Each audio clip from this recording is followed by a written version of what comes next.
퇴직금 4억 2천만 원, 그중 절반을 카페에 쏟아부었던 58세 여성은 지금 낮에는 요양보호사로, 밤에는 택배 분류 일을 하며 하루하루를 버티고 있습니다. 28년간 구청 민원실에서 일했던 그녀가 커피 한 잔 팔던 사람에서 어떻게 이렇게까지 무너지게 된 걸까요? 단 1년 만에 노후 자금 절반을 날려버린 그녀의 이야기 속에는 우리가 반드시 알아야 할 진실이 숨어 있습니다. 이 이야기가 궁금하시다면 구독과 좋아요 부탁드립니다. 김소영 씨는 28년 동안 구청 민원실에서 근무했습니다.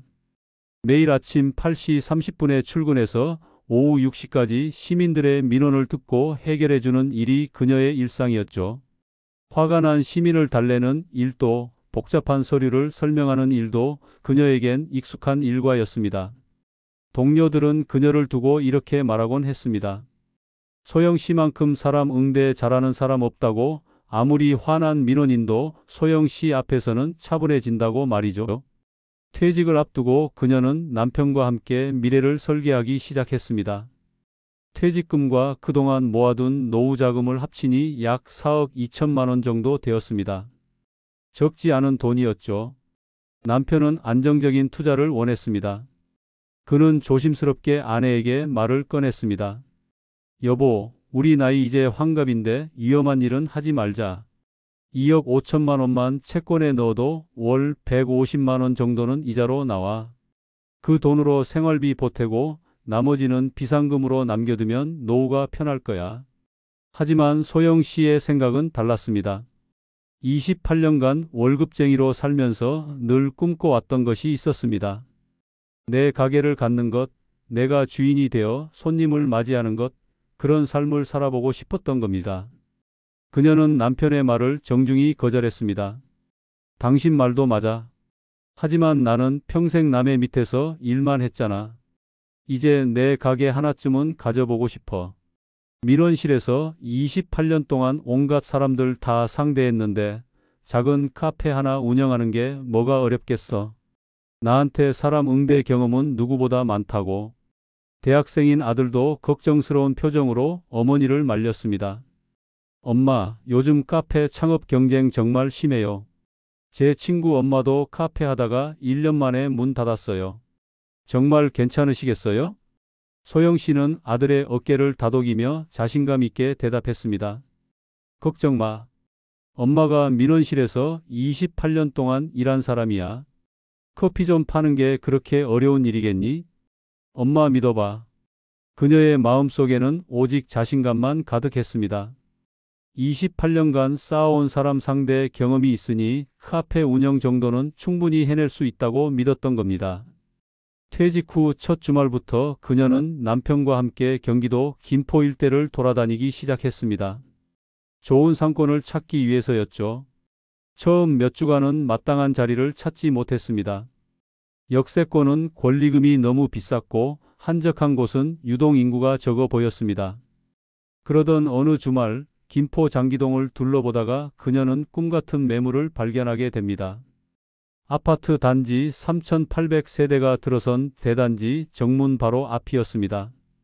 1층 코너 자리에 위치한 그 가게는 통유리로 되어 있어 밝고 깨끗해 보였습니다.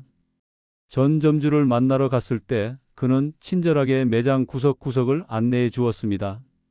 사장님, 여기 정말 좋은 자리예요. 아파트 주민들이 3,800세대나 되니까 고정 고객 확보가 쉽거든요. 아침 시간대만 잘 잡아도 안정적으로 월 500만 원은 순수익으로 남아요. 제가 포스 매출 화면 보여드릴게요. 전 점주는 태블릿을 꺼내 실제 매출 내역을 보여주었습니다. 한 달 매출이 4천만 원에서 5천만 원 사이를 오가는 것이 확인되었습니다. 소영 씨는 그 화면을 보며 가슴이 뛰었습니다. 여보, 봤지? 이 정도면 안정적이잖아. 실패할 이유가 어디 있어?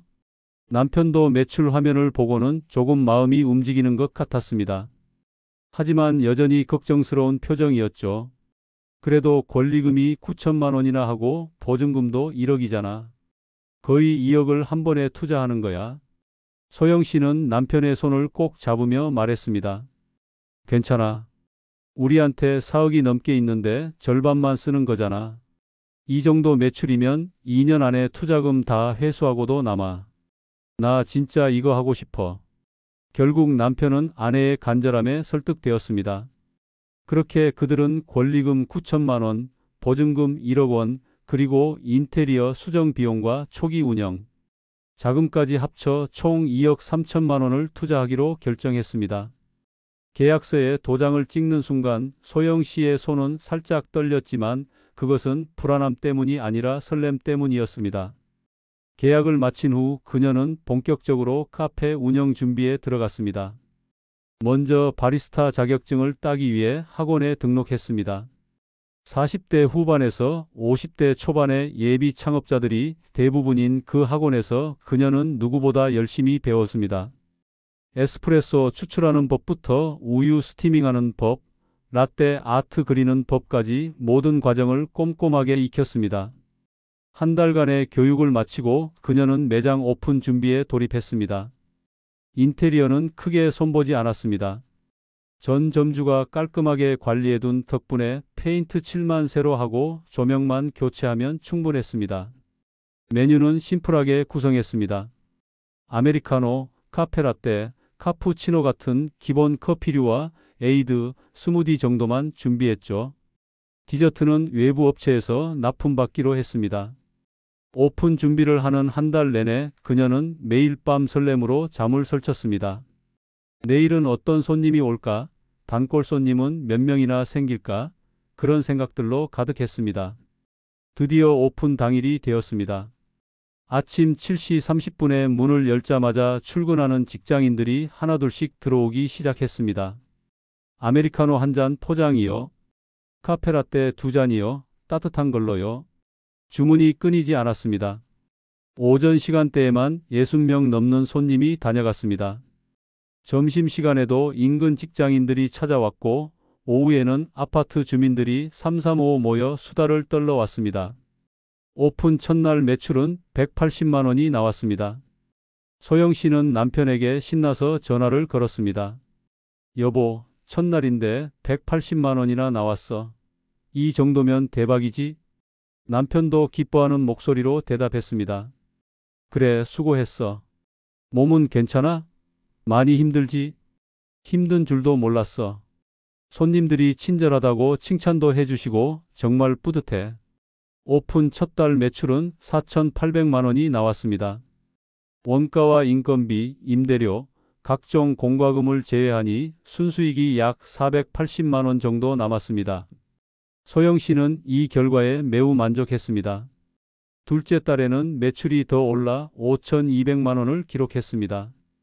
단골 손님들이 생기기 시작했고 그들은 그녀를 보러 오는 것 같았습니다. 사장님, 여기 오면 기분이 좋아져요. 사장님 웃는 얼굴 보면 힐링되는 기분이에요. 사장님 라떼가 다른 데보다 맛있어요. 우유 스티밍을 정말 잘하시는 것 같아요. 이런 칭찬을 들을 때마다 그녀는 가슴이 벅찼습니다.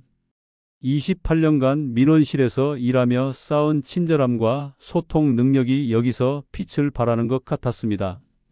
그녀는 심지어 2호점 생각까지 하기 시작했습니다. 1년만 더 안정적으로 운영하면 2호점도 충분히 낼 수 있겠다는 생각이 들었습니다. 하지만 행복은 그리 오래가지 않았습니다. 오픈한 지 3개월째 되던 어느 날 출근길에 매장 앞을 지나는데 이상한 광경이 눈에 들어왔습니다. 도로에 주황색 펜스가 쳐져 있었고 공사 안내 표지판이 세워져 있었습니다. 가슴이 철렁 내려앉았습니다. 급히 매장 문을 열고 밖으로 나가 표지판을 자세히 읽어보았습니다. 도로 확장 및 지하 배수로 공사 예정, 공사 기간 약 1년 6개월. 손이 떨렸습니다. 1년 6개월이라니 거의 2년 가까이 매장 앞에서 공사가 진행된다는 뜻이었습니다. 그날 저녁 남편에게 이 소식을 전하자 남편의 얼굴도 굳어졌습니다. 공사 기간 동안 손님이 줄어들 수도 있겠네. 하지만 어쩌겠어. 이미 시작했는데. 잘 버텨보자. 그녀도 마음을 다잡으며 생각했습니다. 그래, 아파트 주민들은 어차피 여기로 올 수밖에 없어.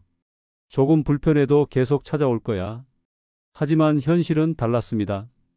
공사가 시작되고 일주일 만에 매출이 눈에 띄게 줄어들기 시작했습니다. 아침 출근 시간대 손님이 절반으로 줄었습니다. 소음 때문에 사람들이 다른 길로 돌아가기 시작한 겁니다. 더 큰 악재는 그 다음 달에 찾아왔습니다. 매장에서 불과 80m 떨어진 곳에 대형 프랜차이즈 카페 입점 공고가 붙은 겁니다. 스타벅스였습니다. 소영 씨는 그 공고를 보고 다리에 힘이 풀리는 것 같았습니다. 설마 진짜 오는 건 아니겠지. 이 정도 상권에 스타벅스가 들어올 리 없어. 하지만 그것은 그녀의 희망적인 생각일 뿐이었습니다. 2달 후 정말로 스타벅스가 오픈했습니다. 오픈 당일 그녀는 매장 문을 열고 멍하니 그쪽을 바라보았습니다.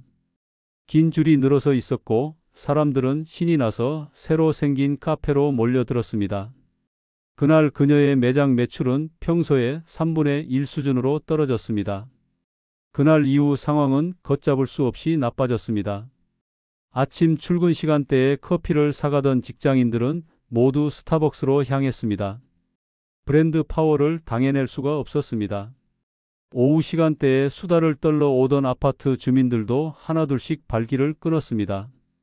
넓고 쾌적한 스타벅스가 더 매력적이었던 겁니다. 배달 주문도 극도로 감소했습니다. 배달 앱에서도 스타벅스가 상단에 노출되니 사람들의 눈에 띄기가 어려웠습니다. 3개월 만에 매출이 4,800만 원에서 2,300만 원으로 추락했습니다. 순수익은 거의 제로에 가까워졌습니다. 임대료와 인건비를 내고 나면 손에 쥐는 게 거의 없었습니다. 소영 씨는 밤마다 잠을 이루지 못했습니다. 이대로 계속 버티면 상황이 나아질까? 아니면 더 큰 손실을 보기 전에 정리해야 할까? 그런 고민으로 머리가 복잡했습니다. 설상가상으로 인건비 부담도 커졌습니다. 처음에는 아르바이트생 2명을 고용해서 오전 시간대와 오후 시간대를 나눠 운영했습니다. 그런데 매출이 줄어들면서 인건비 비중이 너무 커진 겁니다. 한 달에 인건비로만 300만 원 가까이 나가는데 매출이 2,300만 원밖에 안 되니 감당이 안 되었습니다. 결국 아르바이트생 1명을 내보내고 혼자서 하루 종일 매장을 지키기 시작했습니다. 아침 7시에 매장 문을 열고 밤 9시에 문을 닫으니 하루 14시간을 일하는 셈이었습니다. 주말도 없었습니다. 일요일에도 손님이 오니 쉴 수가 없었습니다. 체력이 급격히 떨어지기 시작했습니다. 48kg이던 몸무게가 43kg까지 줄어들었습니다. 거울을 보면 눈밑이 푹 꺼지고 얼굴이 헬쑥해진 자신의 모습이 보였습니다. 남편은 걱정스러운 눈으로 아내를 바라보았습니다. 여보, 이러다 당신 쓰러지겠어. 가게 문 닫는 것도 생각해 봐야 하는 거 아니야? 소영 씨는 고개를 저었습니다. 아니야, 조금만 더 버티면 상황이 나아질 거야. 공사가 끝나면 손님들이 다시 돌아올 거고 스타벅스에 간 사람들도 다시 우리 가게를 찾을 거야. 하지만 그것은 근거 없는 희망이었습니다. 공사는 여전히 진행 중이었고 스타벅스는 날로 번창했습니다. 게다가 원두와 우유 가격까지 올라 원가 부담이 커졌습니다. 가격을 올려야 하나 고민했지만 그럴 경우 남아있는 손님마저 떠날까봐 두려웠습니다. 매일같이 스트레스가 쌓였습니다. 민원형 고객들도 늘어났습니다. 사장님, 이 커피 왜 이렇게 미지근해요? 다시 만들어 주세요. 여기 쿠키 상했는데요? 환불해 주세요. 이런 사소한 민원 하나하나가 그녀의 멘탈을 갉아먹었습니다. 예전 같으면 웃으면서 친절하게 대응했을 텐데 이제는 그럴 여유조차 없었습니다. 손님에게 짜증을 낸 적도 몇 번 있었습니다. 그러고 나면 자책감에 밤새 잠을 못 잤습니다. 그렇게 1년이 지났습니다. 더 이상 버틸 수가 없었습니다. 통장 잔고는 바닥을 보이기 시작했고 남편의 퇴직금까지 손을 대야 하는 상황이 되었습니다. 2024년 8월 어느 날 저녁 그녀는 남편 앞에서 무너져 내렸습니다. 여보, 미안해. 나 더는 못하겠어. 가게 문 닫자. 남편은 아내를 꼭 안아주며 말했습니다. 괜찮아. 당신 잘못이 아니야. 우리 다시 시작하면 돼. 하지만 소영 씨는 눈물을 멈추지 못했습니다. 내가 우리 노후를 망쳤어. 4억이 넘게 있었는데 그중 절반을 날려버렸어. 당신 말을 들을 걸 그랬어. 폐업 절차를 밟는 과정도 순탄치 않았습니다. 임대차 계약 기간이 아직 1년이나 남아 있어서 위약금을 물어야 했습니다. 매장에 있던 기계와 집기들을 팔았지만 헐값밖에 받지 못했습니다. 권리금을 받고 매장을 넘기려 했지만 아무도 인수하려는 사람이 없었습니다. 결국 권리금은 한 푼도 건지지 못하고 그냥 넘겨야 했습니다. 정리 비용, 위약금, 공사 기간 동안의 매출 하락분까지 모두 더하니 총 손실액은 1억 8천만 원에 달했습니다. 퇴직금과 노후 자금의 거의 절반이 사라진 겁니다. 남은 돈은 2억 4천만 원, 이 돈으로 앞으로 30년 가까이 살아야 했습니다. 지금의 김소영 씨는 낮에는 요양보호사로 일합니다. 어르신들을 돌보며 한 달에 200만 원 정도를 법니다. 밤에는 택배 분류 알바를 뛰며 추가로 100만 원을 더 벌고 있습니다. 한 달에 300만 원을 벌어 생활비를 대고 조금씩 저축을 하고 있지만 예전처럼 여유로운 노후는 기대하기 어렵게 되었습니다. 그녀는 후회 속에서도 소중한 깨달음을 얻었다고 말합니다.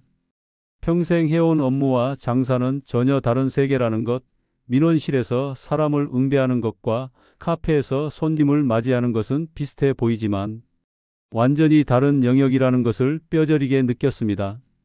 민원실에서는 정해진 매뉴얼대로 일하면 되었지만 장사는 매 순간 판단하고 결정해야 하는 일의 연속이었습니다.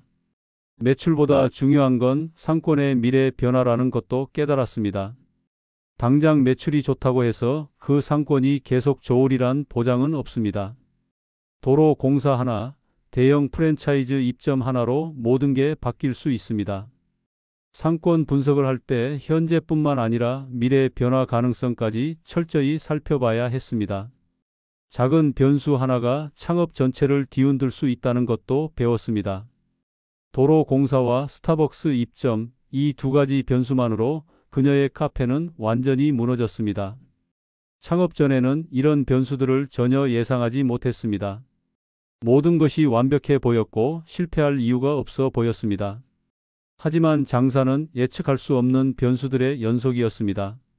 숫자보다 중요한 건 체력과 멘탈이라는 것도 깨달았습니다. 아무리 매출이 좋아도 하루 14시간씩 일하며 버틸 수 있는 체력이 없으면 소용없습니다. 아무리 수익이 나도 스트레스로 잠을 못 자고 몸이 망가지면 의미가 없습니다. 50대 후반의 나이에 그런 고된 노동을 감당하기는 너무 힘들었습니다. 무엇보다 은퇴 후 창업은 추가 수익이 아니라 위험 투자라는 것을 명심해야 한다고 말합니다. 많은 사람들이 퇴직 후 창업을 안전한 노후 대비책으로 생각하지만 실제로는 매우 위험한 도박입니다. 잘 되면 수익을 낼 수 있지만 잘못되면 평생 모은 돈을 한순간에 날릴 수 있습니다. 특히 나이가 들수록 실패 후 재기가 어렵습니다. 그녀는 지금 이렇게 말합니다. 커피는 좋아해도 카페 운영은 좋아하지 않았다는 걸 너무 늦게 알았어요. 커피를 마시는 것과 커피를 파는 것은 완전히 다른 일이에요. 저는 커피 마시는 걸 좋아했지 하루 종일 서서 커피를 만들고 손님을 응대하는 걸 좋아한 게 아니었어요. 그걸 시작하기 전에 미리 알았어야 했는데 막상 해보고 나서야 알게 됐죠. 그녀는 창업을 꿈꾸는 사람들에게 이렇게 조언합니다. 먼저 그 일을 정말 좋아하는지 단순히 결과만 좋아하는 건 아닌지 스스로에게 솔직해져야 한다고 말합니다. 카페의 낭만적인 이미지만 보고 시작하면 안 된다는 겁니다. 실제로 그 일을 해보거나 최소한 아르바이트로라도 경험해본 후에 결정해야 한다고 강조합니다. 둘째로 최악의 상황을 가정하고 준비해야 한다고 말합니다. 매출이 절반으로 줄어들어도 버틸 수 있는지, 예상치 못한 경쟁자가 나타나도 살아남을 수 있는지, 1년 이상 적자가 나도 견딜 수 있는지 냉정하게 계산해 봐야 합니다. 모든 것이 계획대로 되리라 기대하면 안 됩니다. 셋째로 가족의 말에 귀 기울여야 한다고 말합니다. 남편과 아들이 걱정하며 말렸는데도 그녀는 자신의 고집을 꺾지 않았습니다. 지금 생각하면 그들의 조언을 들었어야 했습니다. 가족은 내 편이기 때문에 진심으로 걱정해 주는 사람들입니다. 그들의 우려를 무시하고 밀고 나가는 것은 위험합니다. 넷째로 나이를 고려해야 한다고 말합니다. 젊을 때는 실패해도 다시 일어설 수 있지만 50대 후반에 실패하면 재기가 거의 불가능합니다. 체력도 떨어지고 새로운 일자리를 구하기도 어렵습니다. 나이가 들수록 안전한 선택이 더 현명할 수 있습니다. 다섯째로 충분한 비상금을 남겨두어야 한다고 말합니다. 그녀는 가진 돈의 절반을 투자했지만 그것도 너무 많은 금액이었습니다. 만약 3분의 1만 투자하고 나머지는 비상금으로 남겨뒀다면 지금처럼 힘들지는 않았을 겁니다. 창업 자금은 최소한으로 잡고 나머지는 반드시 안전하게 보관해야 합니다. 그녀는 요즘 요양보호사 일을 하며 어르신들을 돌보고 있습니다. 힘들지만 보람도 있습니다. 어르신들이 고맙다고 말씀해 주실 때면 위로가 됩니다. 밤에 택배 분류 일을 할 때는 육체적으로 힘들지만 일을 하고 있다는 것 자체가 감사하게 느껴집니다. 적어도 일할 수 있는 건강이 있고 조금씩이라도 돈을 벌 수 있다는 게 다행이라고 생각합니다. 남편은 여전히 그녀를 다독입니다. 당신 잘못이 아니야. 누구나 한 번쯤은 도전해보고 싶은 마음이 있잖아. 우리 다시 시작하면 돼. 하지만 소영 씨는 여전히 자책감에서 벗어나지 못하고 있습니다. 남편에게 미안하고 아들에게 미안합니다. 더 나은 노후를 보장해 주지 못해 미안합니다. 그녀는 마지막으로 이렇게 말합니다. 저 같은 실수를 하지 마세요. 퇴직 후 창업은 신중하고 또 신중해야 합니다. 낭만이나 로망만 보고 시작하면 안 됩니다. 냉정하게 현실을 보고 최악의 경우까지 대비해야 합니다. 그리고 가족의 말을 들으세요. 혼자 결정하지 마세요. 무엇보다 나이를 고려하세요. 젊을 때와 나이 들어서는 다릅니다. 실패의 무게가 다릅니다. 김소영 씨의 이야기는 단순히 카페 창업 실패담이 아닙니다.